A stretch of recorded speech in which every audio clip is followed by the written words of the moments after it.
Gloria y honra sean dadas al Eterno en esta mañana, quien hace prosperar tus caminos, quien endereza tus sendas, quien extiende su mano para aliviar tu carga, para sanarte, para limpiarte, purificarte, para transformar y restaurar totalmente tu vida. Estamos en la carta a los Romanos, en el capítulo 11.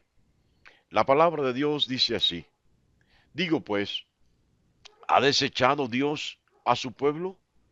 En ninguna manera, porque también yo soy israelita de la descendencia de Abraham, de la tribu de Benjamín. No ha desechado Dios a su pueblo, al cual desde antes conoció.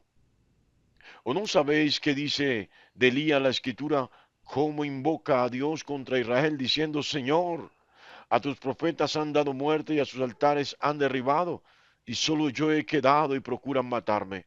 Procuran matarme, pero ¿qué le dice la divina respuesta? Me he reservado 7,000 hombres que no han doblado las rodillas delante de Baal. Así también, aún en este tiempo, ha quedado un remanente escogido por gracia. Y si por gracia, ya no es por obras. De otra manera, la gracia ya no es gracia. Y si por obras, ya no es gracia. De otra manera, la obra ya no es obra. ¿Qué pues? Lo que buscaba Israel no lo ha alcanzado, pero los escogidos sí lo han alcanzado. Y los demás fueron endurecidos, como está escrito: Dios les dio espíritu de estupor, ojos con que no vean y oídos con que no oigan, hasta el día de hoy. Y dice David: se ha vuelto su convite en trampa y en red, en tropezadero y en retribución. Se han oscurecido sus ojos para que no vean, y agobian la espalda para siempre. Que Dios bendiga su santa y preciosa palabra. Bueno, mis amados, qué tremendo esto. Cualquiera diría, Dios desechó al pueblo de Israel. En toda la argumentación que viene haciendo Pablo en contra de la religiosidad judía, que se negó a mirar a Jesús como el Mesías, cualquiera podría interpretar: Pablo está diciendo, Dios desechó a Israel, Dios desechó al pueblo judío. Y Pablo dice: no, no, no, no crean esto. No es mi intención pretender estar en lugar de Dios y decir que el pueblo de Dios ha sido desechado. No ha sido desechado. ¿Sabe? Esta palabra me llama la atención. Porque si bien alguna vez hubo un rey llamado Saúl que no obedeció a Dios y fue desechado y fue reemplazado, Pablo le dice al pueblo judío o a los judíos que de una u otra manera le recuerda lo que proféticamente estaba escrito, que Dios provocaría a celos al pueblo judío o a Israel con un pueblo que no era pueblo. Pero aquí hace un énfasis particular. Esto es temporal. El pueblo judío no ha sido rechazado. De ser así, entonces dice Pablo, yo también sería rechazado, porque yo también soy de parte del pueblo de Israel. Yo pertenezco a una de las tribus de Israel. Yo soy de la tribu de Benjamín. Sí. Bueno, es la tribu eh, de donde descendió el rey Saúl. ¿Y por qué le hice este énfasis de cómo Dios desechó a Saúl? Porque siendo Saúl de la tribu de Benjamín, Dios lo desecha a él por su desobediencia, mas no desecha a la tribu entera. Desechó solamente a un hombre. Entonces Pablo dice, no puede ser esto así. ¿Quiénes quedan desechados? Los hijos de desobediencia, los que se resisten a aceptar el mensaje de salvación, los que no ponen sus ojos en Cristo Jesús, autor y consumador de la fe, los que no aceptan la gracia sobreabundante del Padre a través de Cristo Jesús, los que rechazan la salvación y, y el sacrificio de Cristo en el madero de la cruz. Pablo dice, Dios no ha desechado a su pueblo. Dios no lo ha desechado. Esto quiere decir que la promesa de Dios para con Israel sigue vigente. La promesa de Dios para con su pueblo sigue vigente. Solo Dios está esperando que su pueblo recapacite como el hijo pródigo, que su pueblo vuelva en sí, que su pueblo se humille. Sí, y crea en el Mesías. Qué tremendo esto.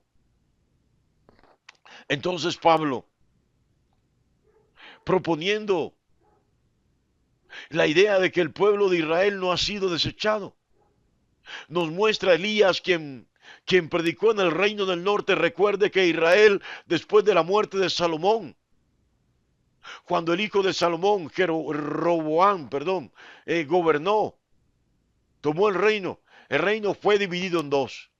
En el reino del sur, el reino de Judá, gobernó Roboam, el hijo de Salomón.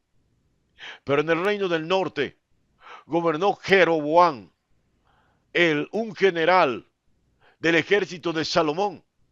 Óigalo bien, y el reino del norte es el reino que se llamó el reino de Israel.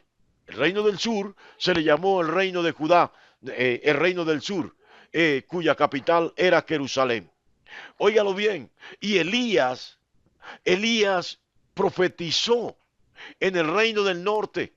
Sí, en los días del rey Acab y de Jezabel. Y el rey Acab era un rey perverso que prácticamente dejó el reino en manos de su esposa, y su esposa era la que dirigía realmente el reino, y respiraban odio por todo lo que fuera de Dios.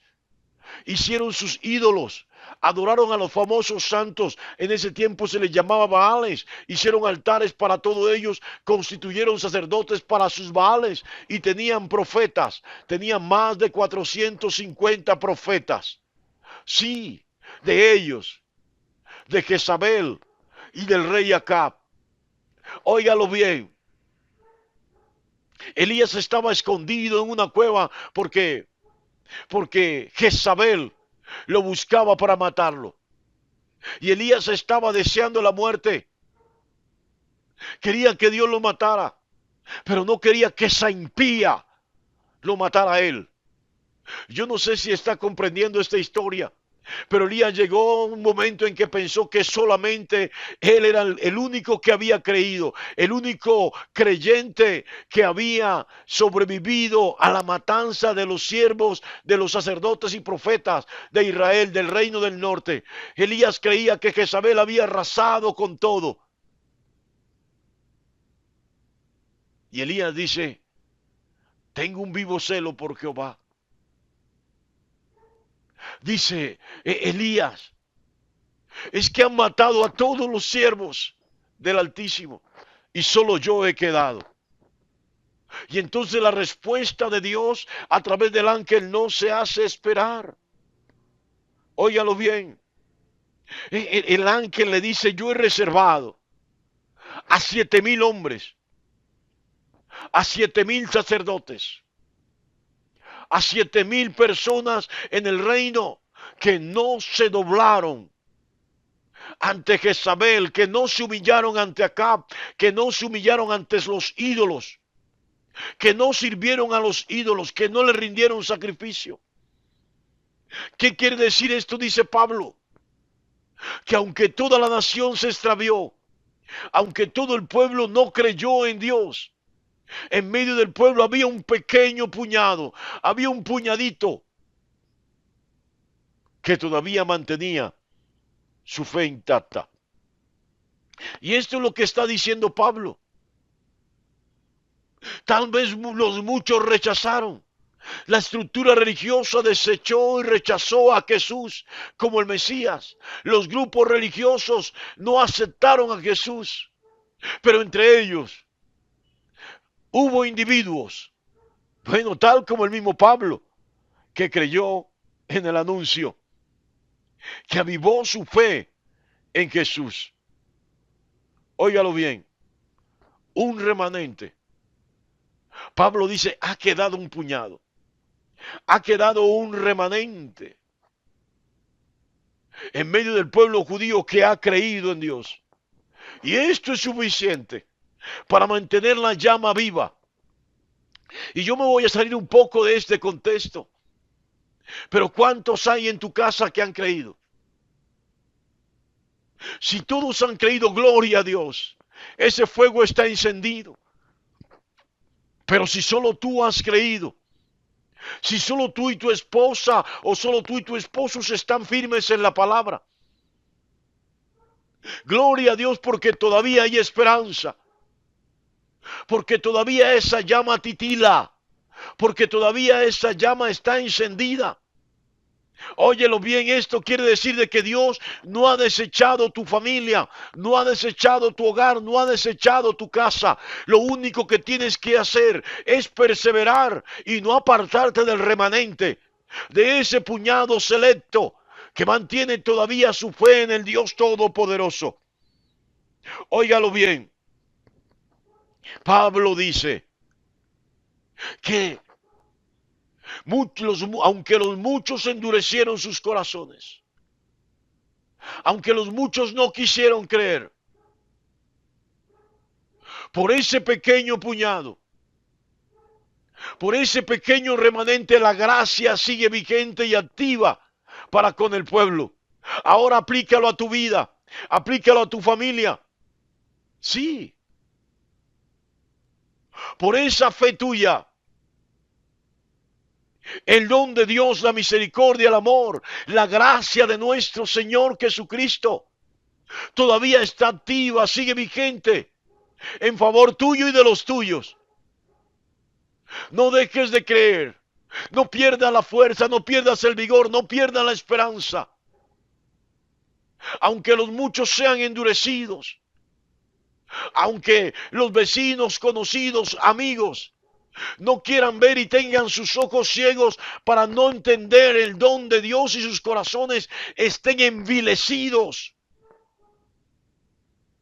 No dejes de creer y tampoco dejes de clamar al Dios de Israel.